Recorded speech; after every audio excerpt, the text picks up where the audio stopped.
Sabda TV. Kemudian yang kelima, pembatal yang kelima, man abghadha syai'an mimma jaa'a bihi Rasul sallallahu alaihi wasallam walau amila bihi kafar. Orang yang membenci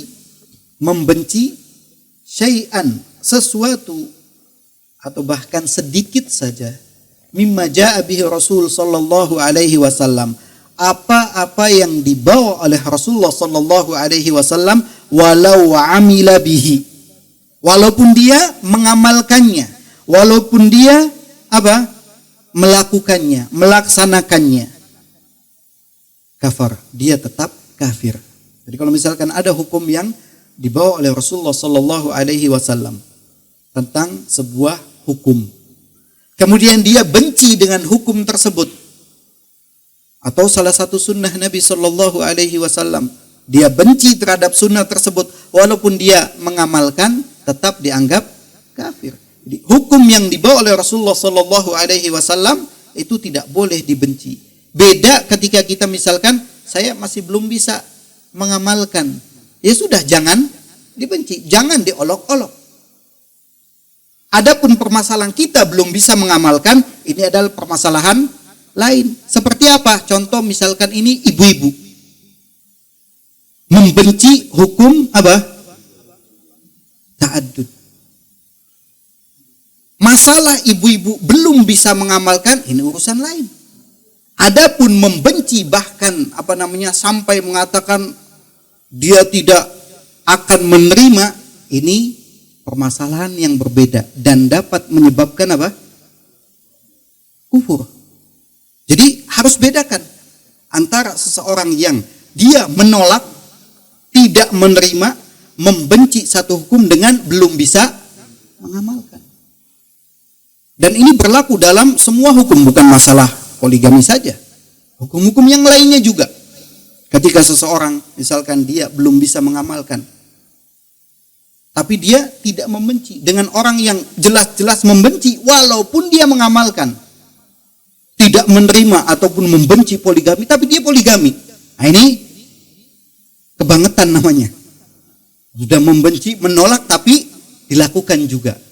Dan apa saja, hukum apa saja yang dibawa oleh Rasulullah sallallahu alaihi wasallam.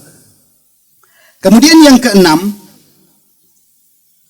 man istahza'a bi syai'in min dini Rasuli sallallahu alaihi wasallam au thawabihi au iqabihi kafar.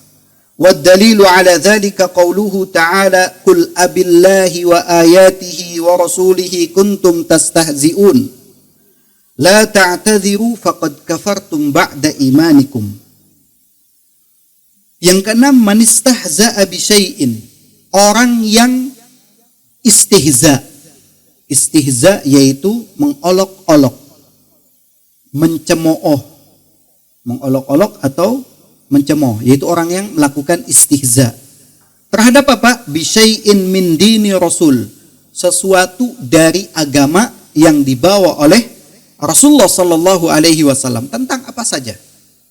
Au thawabihi, atau tentang pahala dari satu amalan yang dibawa oleh Rasulullah sallallahu alaihi wasallam, au iqabihi, ataupun balasan, azab sebagai balasan bagi orang yang melakukannya, kafar, maka ini pun bisa menyebabkan kafir. Contohnya apa? Misalkan seseorang mencemooh, istihza. Sebagai contoh, salah satu sunnah Nabi sallallahu alaihi wasallam apa? Ihya al-lihya, memelihara jenggot. Orang beristihza terhadap jenggot. Ada orang yang memakai niqab, kemudian istihza dengan menyebutnya sebagai apa? Ninja. Atau tadi orang yang berjenggot, wah ada kambing lewat.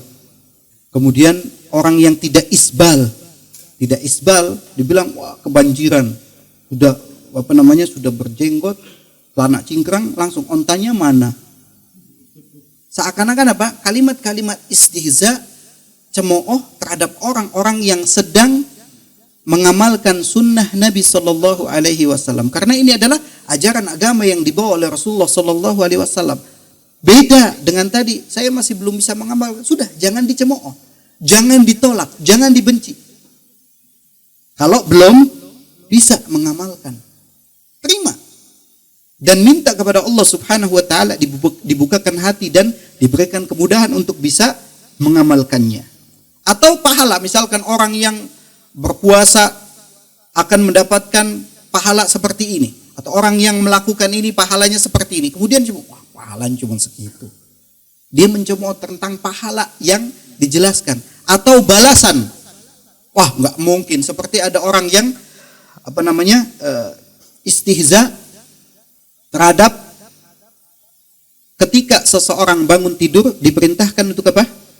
Mencuci kedua tangannya sebelum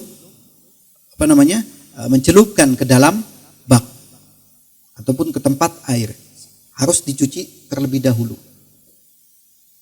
Karena Nabi Shallallahu Alaihi Wasallam mengatakan apa? Dia tidak tahu, la yadri aina batat yaduh. Dia nggak tahu di mana tangannya bermalam. Ketika itu ada orang yang dengan dengan keangkuhannya, dengan kesombongannya, saya tahu di mana tangan saya bermalam. Dengan tadi istihza, meremehkan sunnah Nabi Shallallahu Alaihi Wasallam untuk mencuci tangan tersebut, sehingga Allah Subhanahu Wa Taala memberikan balasan apa? Dia bangun tidur, tangannya masuk ke dalam duburnya. Na'udzubillah. Tangannya masuk ke dalam duburnya. Ada larangan minum dari langsung dari mulut ceret ataupun teko. Jadi larangan dari Nabi Shallallahu Alaihi Wasallam. Ada orang yang istihza atau meremehkan dengan penuh kesombongan sehingga dia minum dari mulut ceret tersebut. Ternyata yang keluar apa? Ular masuk ke dalam perutnya dan dia mati disebabkan hal tersebut. Dan banyak balasan-balasan Allah Subhanahu Wa Taala yang diberikan kepada orang-orang yang sombong enggan terhadap sunnah Nabi Sallallahu Alaihi Wasallam. Apa dalilnya? Orang yang beristihza terhadap terhadap agama yang dibawa oleh Rasulullah Sallallahu Alaihi Wasallam ataupun pahala serta adab. Di antaranya adalah firman Allah Subhanahu Wa Taala di dalam surat At-Taubah ayat 65 sampai 66. Allah Subhanahu Wa Taala memerintahkan kepada nabinya, "Qul," katakan ya Muhammad, "abillahi," apakah terhadap Allah, apakah kepada Allah, "wa ayatihi," dan ayat-ayatnya, yaitu Al-Qur'an, "wa rasulihi," dan rasulnya, "kuntum tastahzi'un," kalian beristihza, kalian mengolok-olok. "La ta'tadiru," jangan kalian mencari alasan. Enggak perlu cari-cari uzur. Karena kata Allah Subhanahu Wa Taala, "Qad kafartum ba'da imanikum," sungguh kalian telah kafir setelah kalian beriman. Ini sangat tegas. Orang yang mengolok-olok Allah, mengolok-olok Al-Quran, dan mengolok-olok Rasulullah Sallallahu Alaihi Wasallam, ini menyebabkan apa? Seseorang kafir. Makanya jangan coba-coba, jangan main-main dengan mengolok-olok. Kadang banyak orang yang mengolok-olok ayat-ayat Al-Quran. Ini juga menyebabkan seseorang tadi kafir. Qad kafartum ba'da imanikum. Sungguh kalian telah kafir setelah kalian beriman.